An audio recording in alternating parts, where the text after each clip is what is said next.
tender and juicy pork ribs. Ito ba yung gusto mo? Yes, talagang yun ang gusto natin mga palangga, no? Napakasarap na pork ribs barbecue. Pero napakabilis lang po ng process natin mga mi.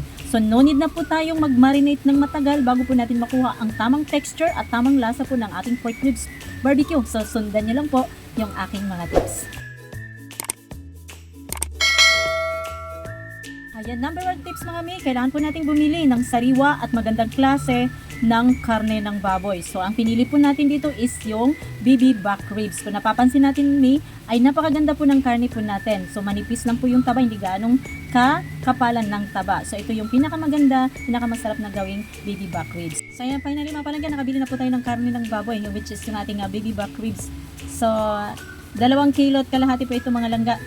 So, as you can see mga palangga, no, in-slice po natin yung pinaka first layer po, no. Tanggalin po natin yan para yung buong pork ribs lang po talaga yung ating gagawing BB back ribs barbecue. So, ayan naman yan, na-slice na po natin, nakuha na po natin yung first layer, which is yung taba po sa ibabaw.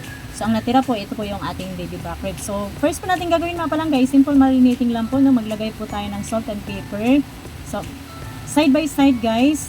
Then, irarap po natin. Make sure na nalagyan po natin lahat mga langga.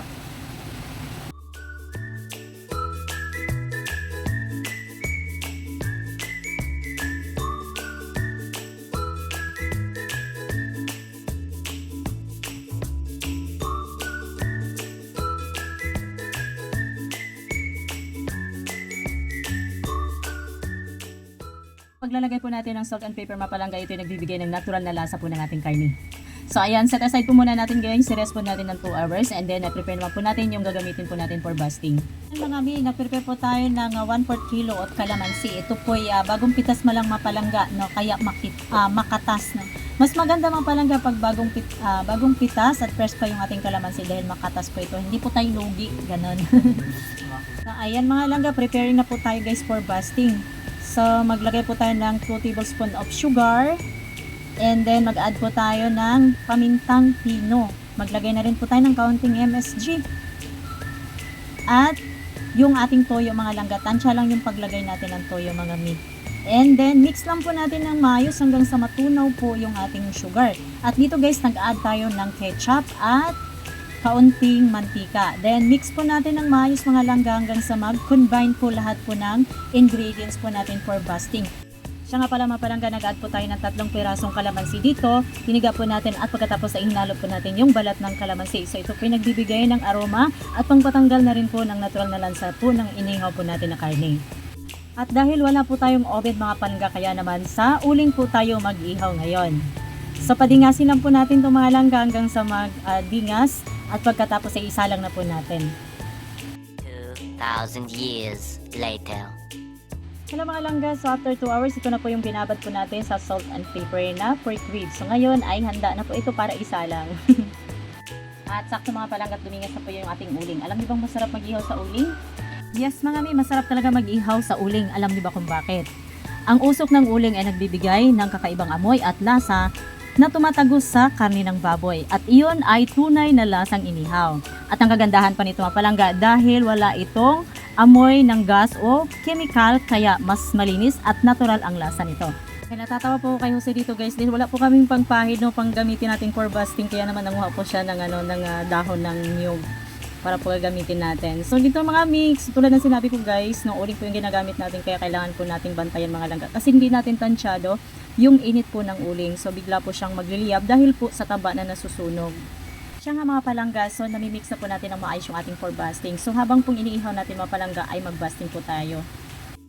Alam nyo bang ang pagbabasting habang iniihaw ang karne ay pinapanatili nitong malambot at makatas ang loob ng karne, lalo na sa matinding init po ng uling. Kaya naging tender and juicy po at malasang malasa ang ating inihaw na karne ng baboy.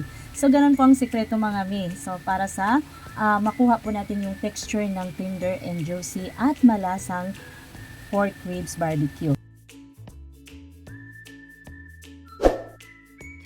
2,000 years later. Hello mga langga, so eto na po, naluto na po yung ating baby pork ribs. So check natin mga mi. So dito sa side na to ay check natin yung pinakailalim. Ayan, tender and juicy mga mi. Ang sarap at napakabango. So, okay na po ito mga langga. Hanguin na po natin. Kung mapansin nyo guys na medyo yung parang maitim-itim. Yun po yung taba na nasusunog mga mi. Pero yung pinakailalim at loob ng ating baby pork ribs ay nanatiling malambot at saka tender and juicy. So, ayun na mga mi. Thank you for watching guys. At ngayon ay hanguin na po natin ito at i-slice. Palamigin natin saka po natin i-slice. So, ayun mga langga na sana nakuhanan po ninyo ng idea. At alam nyo ba, itong baby pork ribs na to, ngayon ko lang natikman to. Ang sarap pala mga mi. So, nung pumunta ako sa sa restaurant, ang mahal niyan. Diyos ko po, 300 isang hiwa. Sabi ko, ayaw ko na. Sabi ko gano'n. Gagawa na lang akong sariling baby pork ribs mga mi. So, ayun ang naman, ang sarap naman ng so, at ang galing din magluto ng asawa ko nun. Dahil ngayon ko lang natikman at napakahanga talaga. Alam mo ba hanggang buto, yung talagang lasang-lasa niya, talagang sinisimot ko talaga hanggang buto, tinapos ko talaga. Sinulit ko talaga. So, ayan, tingnan mo mga mi, ang ganda ng laman niya. Talagang hindi siya yung parang hilaw. So, sakto lang talaga yung luto niya. So, that's it for today mga langga. Sana naibigan nyo ang video na to. Don't forget to like and subscribe. And hit the notification bell for more updates. Have a good day everyone. Bye-bye.